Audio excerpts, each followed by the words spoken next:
নমস্কার ছাত্ররা, আশা করি তোমরা সকলে ভালো আছো। লকডাউন পরিস্থিতি, কিন্তু পড়াশোনা তো আর বন্ধ রাখা যাবে না। যদিও সেশন আমাদের কিছুটা পিছাবে, তবুও পড়াশোনা আমাদের চালিয়ে যেতে হবে। আজকে আমরা দশম শ্রেণীর যেই ভিডিওটা আমি বানাইনি, এটার আগে এর পরেরটাই চলে গেছিলাম, মান বসানো। দেখো, আমরা যে মানগুলো সম্বন্ধে আমাদের ত্রিকোণমিতিতে জানতে হয়, সেটাকে তোমরা একটা এই হাত ধরো, এই হাতের বুড়া আঙুলটা 0 ডিগ্রি, তারপরটা 30, তারপরটা 45, তারপরটা 60, তারপরটা 90। তাহলে আমার 0, 30, 45, 60 আর 90। এবারে দেখো, এটা আমার 0 ডিগ্রি। মনে রাখার কৌশল হচ্ছে, এই যে আমার বুড়ো আঙুল, এর নিচে কি কোনো আঙুল আছে? কোনো আঙুল নেই। তাহলে নিচে আঙুলের সংখ্যা 0। তাহলে মানটা কত হবে না √0, যেটা থাকবে তার রুট করে 2 দিয়ে ভাগ, 0। তারপর দেখো 30 ডিগ্রি, কটা আঙুল আছে? একটা আঙুল আছে, একটা আঙুল। তাহলে √1/2 সমান কত? 1/2। 45, কটা আঙুল আছে? দুটো আঙুল আছে। তাহলে √2/2, 2 দিয়ে তোমার প্রত্যেকটাকে ভাগ। তাহলে এটা করণীয়করণ করলে 1/√2। 60 ডিগ্রি, কটা আঙুল? 1 2 3। তাহলে √3, √3 কে 2 দিয়ে ভাগ, 60 ডিগ্রি। 90 ডিগ্রি, কটা আঙুল? চারটে আঙুল, 4, √4/2।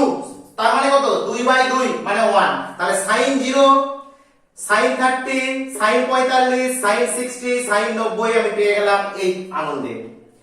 এই ব্যাপারটা যদি আমি উল্টো দিকে ঘুরিয়ে দিই, অর্থাৎ যেদিকে 0 ধরেছি সেদিকে 90, যেদিকে 90 ধরেছি ওদিকে 0 যদি করে দিই, তাহলে আমি কি পেয়ে যাব?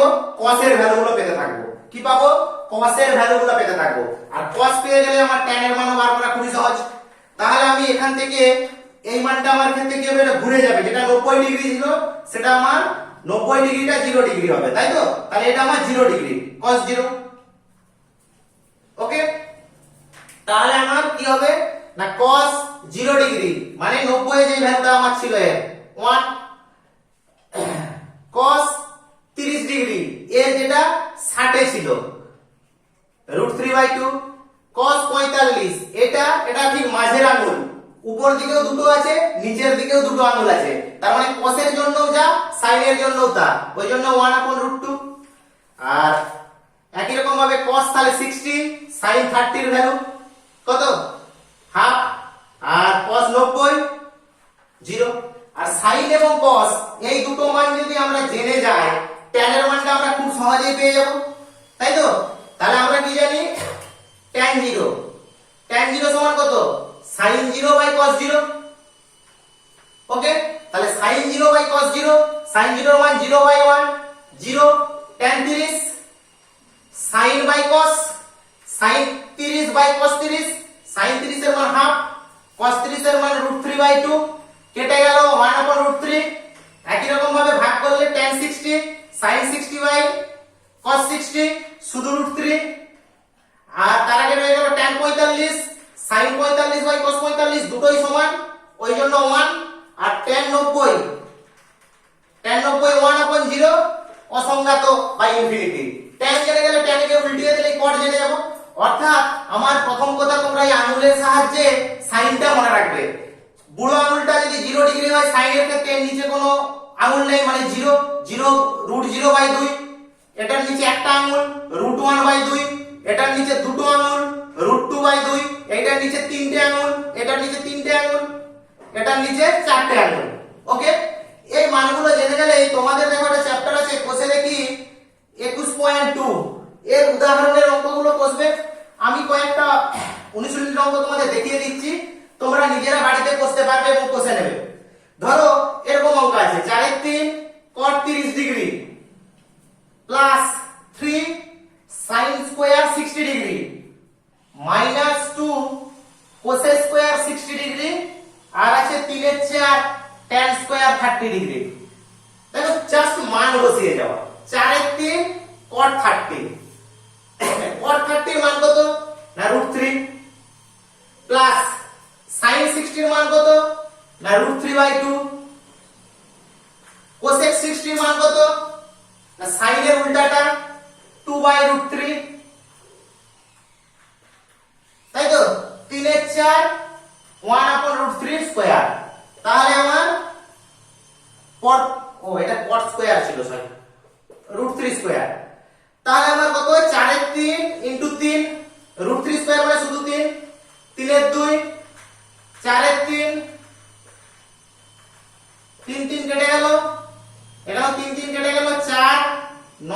2 8 এর 3 1 এর 4 ক্যালকুলেশন করে নাও অঙ্ক হয়ে গেছে।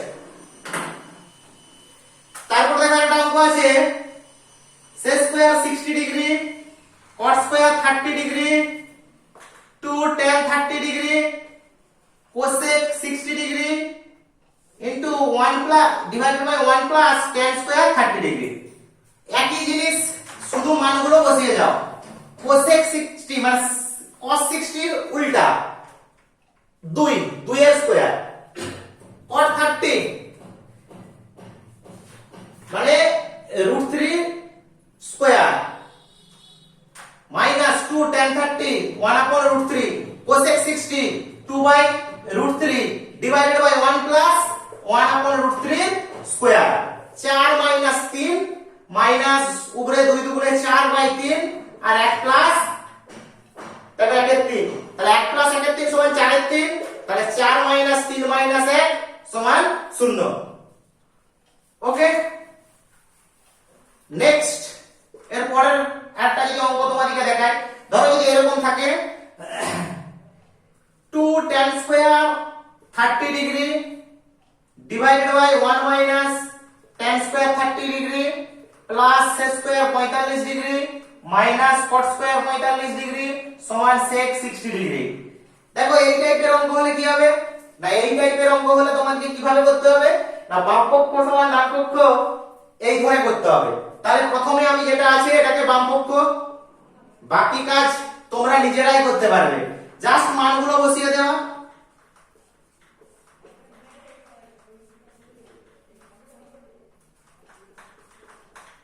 জাস্ট মানগুলো বসিয়ে ক্যালকুলেশন করে নাও। মানগুলো বসিয়ে দিলে কি হবে, পরপর যদি আমি মানগুলো বসাই তাহলে 2 1 এর 3 1 মাইনাস 1 এর 3 প্লাস 2 মাইনাস 1 তাহলে এটা 2 এর 3 এটাও 2 এর 3 প্লাস 2 মাইনাস 1 তাহলে 1 প্লাস 2 মাইনাস 1 সমান কত না সমান 2। এবার এটা বাম পক্ষ, ডান পক্ষে কি আছে না sec 60 বুঝতেই পারছো এর মান 2, তাহলে অতএব বাম পক্ষ সমান ডান পক্ষ প্রমাণিত। এই টাইপের যে সমস্ত অঙ্কগুলো এখানে আছে তোমরা করবে। ধরো আরেকটা অঙ্ক আছে, আমি একদম বাম পক্ষ লিখে যদি দেখাই, বাম পক্ষ tan square pi by 4 sin pi by 3 tan pi by 6 tan square pi by 3। দেখো এটা দেখে ঘাবড়ে যাওয়ার কিছুই নেই, পাই মানে 180, তাহলে 180 কে 4 দিয়ে ভাগ করা মানে এটা 45, সরাসরি করতে পারো, এটা মানে tan 45 মানে 1 স্কয়ার, আর না হলে ভেঙে নিতে পারো।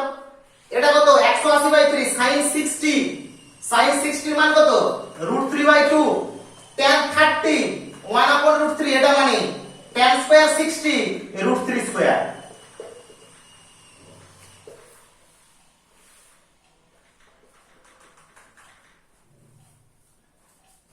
ওকে দেখো 1 পূর্ণ 1 এর 2, তাহলে বাম পক্ষ সমান ডান পক্ষ প্রমাণিত হয়ে গেছে তোমাদের। ঠিক আছে, ওর পরেই দেখো একটা অঙ্ক আছে x sin 60 cos square 30 degree সমান tan square 45 degree sec 60 degree cosec 60 degree. ঠিক আছে, একই রকম জাস্ট মানটা বসিয়ে দাও, মানটা বসিয়ে ক্যালকুলেশন করে ফেলো, যে x এর মান বার করো। sin 60 √3 by 2 cos square 30 sin 60 √3 by 2 cos square 30 একই মান, cos 30 এর মান sin 60 যত cos 30 তত, tan স্কয়ার 45 sec 60 মানে cos 60 মানে শুধু 2 আর এটা 2 বাই √3, বাস এটা ক্যালকুলেশন করলেই হয়ে যাবে। √3 বাই 2 3 বাই 4 সমান 2 ডিভাইডেড বাই 2 বাই √3, তাহলে আমরা কি পেলাম x ইনটু 3 √3 বাই 8 2 √3 বাই 2। দেখো 2 এ 2 এ কেটে গেল, এখানেও √3 কেটে গেল, তাহলে x সমান 8 এর 3 পূর্ণ ভেঙে নাও। একই রকম তারপরে আরেকটা অঙ্ক আছে, দেখো সেম একই রকম তারপরে একটা অঙ্ক আছে দেখো, x স্কয়ার সমান sin square 30 degree 4 cot square 45 degree minus sec square 60 degree. মানগুলো যদি আমি বসাই, এটা হচ্ছে 1 এর 2 এর স্কয়ার, এটা হচ্ছে 4 1 এর স্কয়ার, sec 60 cos 60 মানে এটা 2 এর স্কয়ার, তাহলে 1 এর 4 প্লাস 4 1 4 মাইনাস 4 সমান 1 এর 2, তাহলে x সমান প্লাস মাইনাস 1 এর 4, অতএব x সমান প্লাস মাইনাস 1 এর 2। ওকে, তারপরে একটা নেক্সট অঙ্ক আছে দেখো, এটা খুব ইম্পর্টেন্ট অঙ্ক তোমাদের, x tan 30 plus y cot 60 degree সমান 0 একটা সমীকরণ, আরেকটা আছে 2x মাইনাস y tan 45 সমান 1। বলেছে এখান থেকে তোমাদের x ও y এর মান বার করতে হবে। কি মান? কার মান? x ও y এর মান। তাহলে যদি আমি মান বসাই, x tan 30 y cot 60 মানে 1/√3, অবশ্যই 2x y 1 সমান 1। এটাকে যদি আমি √3 টা পাশে চলে যাই, x y সমান 0, তাহলে এখান থেকে বেরিয়ে গেল x সমান -y। এইখান থেকে কি পেলাম? 2x y সমান 1। এখন এইখানে যদি x সমান -y আমি বসিয়ে দিই, এটা ধরো 1 নম্বর, এটা ধরো 2 নম্বর, তাহলে 2 নম্বরে x এর মান বসিয়ে পাই, তাহলে 2 নম্বরে যদি আমি x এর মান বসাই, তাহলে 2 y সমান 1, -2y y সমান 1, -3y সমান 1, y সমান -1/3। তাহলে y যদি এবার -1/3 হয়, তাহলে x সমান -1, তাহলে -1/3, তার মানে x সমান শুধু 1/3। তাহলে আমার সমাধান হয়ে গেল, x সমান 1/3, y সমান -1/3। এরপর 9 এর দাগের যে অঙ্কগুলো আছে, ওই অঙ্কগুলো তোমরা করতে পারো, মানটা জাস্ট বসিয়ে নেবে। যেমন ধরো একটা অঙ্ক আছে, এটা ক্লাস 11 এ যৌগিক কোণের সূত্র, sin a + b sin a cos b cos a sin b। তোমাকে বলেছে এখানে যে a আর b দুটোই 45 ডিগ্রি, তাহলে বাম পক্ষ লিখে মান বসাও। 45 কত? 90, sin 90 এর মান কত? 1। এবার তুমি ডান পক্ষে মান বসাও। sin a মানে sin 45 cos 45 cos 45 sin 45 দুটো একই জিনিস, মানে 1/√2 1/√2 1/√2 1/√2 1/√2 আমরা গুণ করলে হাফ প্লাস হাফ সমান কত? 1। হাফ প্লাস হাফ সমান 1, তাহলে বাম পক্ষ সমান ডান পক্ষ প্রমাণিত। আর নিচের অঙ্কটা তোমরা করবে। এরপর দেখো 11 অঙ্কটা,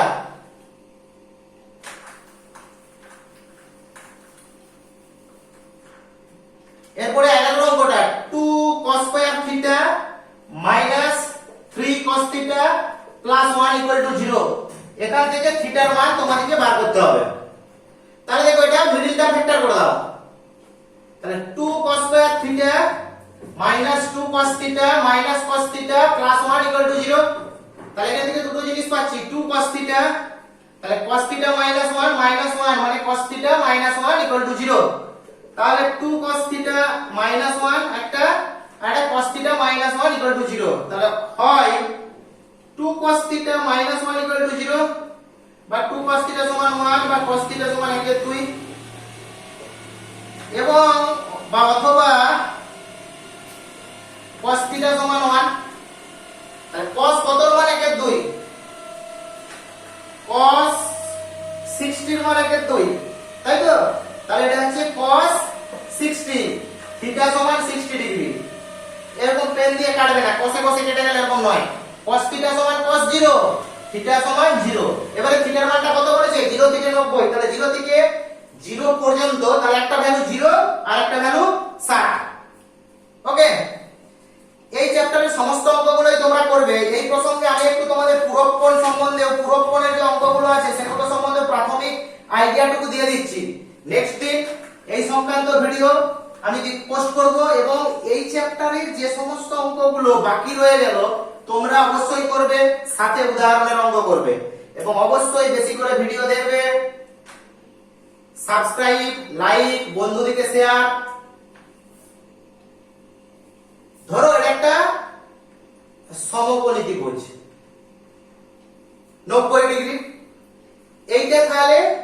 থিটা। তাহলে স্বভাবত এইটা 90 ডিগ্রি মাইনাস থিটা। এখন আমি তোমাদেরকে দেখাতে চাইছি যে এইটা আর এইটার মধ্যে সম্পর্কটা কিরকম। মনে করো এইটা থেকে যদি আমি সাইন থিটা করি, সাইন থিটা আমরা কি জানি পি বাই এইচ, লম্ব বাই অতি। তাহলে এক্ষেত্রে লম্ব মানে এবি, তাই তো? আচ্ছা, আর অতি মানে এসি। এবারে দেখো যদি আমি এটাকে ঘুরিয়ে দিই এইভাবে ঘুরিয়ে দিই, অর্থাৎ এখন যদি আমি এটাকে 90 ডিগ্রি মাইনাস থিটার মতো করে ভাবি, ঠিক আছে, সেক্ষেত্রে আমার এটা বি, এটা এ, এটা সি, অর্থাৎ বিসিটা আমার লম্ব হয়। তাহলে তখন কত হবে? Sine 90 degree minus theta. তাহলে কত হয় না বিসি বাই এসি। এবারে দেখো এই ত্রিভুজটার দিকে তাকিয়ে দেখো, এই ত্রিভুজটার ক্ষেত্রে বিসিটা কি না ভূমি। তাহলে এটা অ্যাকচুয়ালি কি না ভূমি বাই অতি বা বি বাই এইচ। আচ্ছা ভূমি বাই অতি লিখি, ভূমি বাই অতি বা বি বাই এইচ। তার মানে কত না cos থিটা। তাহলে আমরা কি শিখলাম না sin 90 ডিগ্রি মাইনাস থিটা সমান cos থিটা। একই রকম ভাবে যদি আমি তোমাদেরকে tan এর ক্ষেত্রেও একটা দেখাই বা cos এর ক্ষেত্রেও দেখাই, ধরো tan থিটা, এটার ক্ষেত্রে লম্ব বাই ভূমি p by b, ab by bc, তাই তো? এবার যদি tan 90 ডিগ্রি মাইনাস থিটার ক্ষেত্রে তোমাদেরকে দেখায়, সেক্ষেত্রে দেখো এই ছবিটার ক্ষেত্রে bc বাই ab, তার মানে তো এর বিপরীত, তার মানে এটা cot থিটা হয়ে যাচ্ছে। cot এর ক্ষেত্রে ভূমি বাই লম্ব, তার মানে কি শিখলাম tan 90 ডিগ্রি মাইনাস থিটা সমান cot থিটা। একই রকম ভাবে cos 90 ডিগ্রি থিটা সমান sin theta, cosec 90 degree minus theta সমান sec থিটা, এবং sec 90 ডিগ্রি মাইনাস থিটা সমান cosec থিটা। এইটা একটা ছোট করে মনে রাখবে এরকম। প্রথম এখন তোমরা দেখো এই 90 এর আগে কিছু নেই, একটা শুধু মনে করো 1 আছে, তাই তো? 1টা তো কি একটা অযুগ্ম, তোমরা এইভাবে মনে রাখতে পারো, পরে এটা লাগবে তোমাদের সোজা কথায়। এই যে জিনিসটা যদি n টা অযুগ্ম হয় সেক্ষেত্রে চেঞ্জ হবে, পরিবর্তন হবে, অর্থাৎ সাইনটা cos এরকম। অর্থাৎ এটা যেমন তোমরা 1 এর জন্য পেলে 3 এর জন্যও চেঞ্জ হয়, 5 এর জন্যও চেঞ্জ হয়, কিন্তু ক্লাস 10 তোমাকে এই 90 ডিগ্রির বেশি, এই 90 ডিগ্রির বেশি তোমাকে বলে না, তোমাদের ভ্যালুটা এখান থেকে এখান পর্যন্ত। কিন্তু আমি প্রথম দিনেই তোমাদেরকে বলছিলাম যে আমি জ্যামিতিক কোণের ক্ষেত্রে আমার যদিও কিছু রেস্ট্রিকশন আছে 0 থেকে 360, এক্ষেত্রে কোনো রেস্ট্রিকশন আমার নেই, আমি যত খুশি অ্যাঙ্গেল আঁকতে পারি। যাই হোক ওটা আমরা ক্লাস 11 এ গিয়ে শিখব। ব্যাপারটা বুঝতে পারলে? আশা করি বুঝতে পেরেছো। এই সমস্ত প্রমাণগুলো তোমরা একটু দেখবে। আরেকটা কথা এই প্রসঙ্গে ছোট একটা কথা বলি, যারা অঙ্কগুলো এই টাইপের অঙ্কগুলো করতে একটু দুর্বল তাদেরকে বলি, মনে করো এরকম একটু অঙ্ক আছে একটা, sec থিটা সমান cosec ফাই। দেখো sec থিটা সমান cosec ফাই, তার মানে কি সোজা কথা যদি আমি ভেঙে দেখাই, sec থিটা সমান এটাকে কি লিখতে পারি, এটাকে লিখতে পারি sec 90 ডিগ্রি মাইনাস ফাই, কারণ আমরা জানি sec 90 ডিগ্রি মাইনাস ফাই সমানই cosec ফাই। তাহলে উভয় পক্ষ থেকে যদি sec চলে যায় তাহলে থিটা সমান 90 ডিগ্রি মাইনাস ফাই, তাহলে থিটা প্লাস ফাই সমান 90 ডিগ্রি। অর্থাৎ এইটা মনে রাখা যে sec থিটা সমান cosec ফাই এই জাতীয় হয়, sin থিটা সমান cos ফাই, তার মানে থিটা প্লাস ফাই এর ভ্যালুটা 90 ডিগ্রি। আবার যদি ধরো এই আকারে থাকে, ধরো tan 2 theta into tan 3 theta সমান 1, যদি এরকম থাকে, এইটাকে যদি আমাকে ভাঙতে হয় তাহলে tan 2 থিটা সমান 1 upon tan 3 থিটা, তাহলে tan 2 থিটা সমান cot 3 থিটা। তাহলে যদি আমি ভাঙি tan 2 থিটা সমান tan 90 ডিগ্রি মাইনাস 3 থিটা, তাই তো? tan 90 ডিগ্রি মাইনাস থিটা সমান cot থিটা, তাহলে 2 থিটা সমান 90 ডিগ্রি মাইনাস 3 থিটা, তাহলে একদিকে আনলে 5 থিটা সমান 90 ডিগ্রি বা থিটা সমান 18 ডিগ্রি। তাহলে থিটা সমান কি না 18 ডিগ্রি, তাই তো? এই ব্যাপারটা যারা ভালো তারা অবশ্যই ভাবে করবে, কিন্তু যারা মনে রাখতে পারো না তারা যদি এই দুটোর গুণফল 1 হয়, তোমরা এক চান্সে মনে রাখবে 2 থিটা প্লাস 3 থিটা সমান 90 ডিগ্রি। ওকে, আজ এই ভিডিওতে এই পর্যন্তই থাকলো। অবশ্যই ভালো থাকবে, ভালো করে অঙ্ক প্র্যাকটিস করবে। ধন্যবাদ।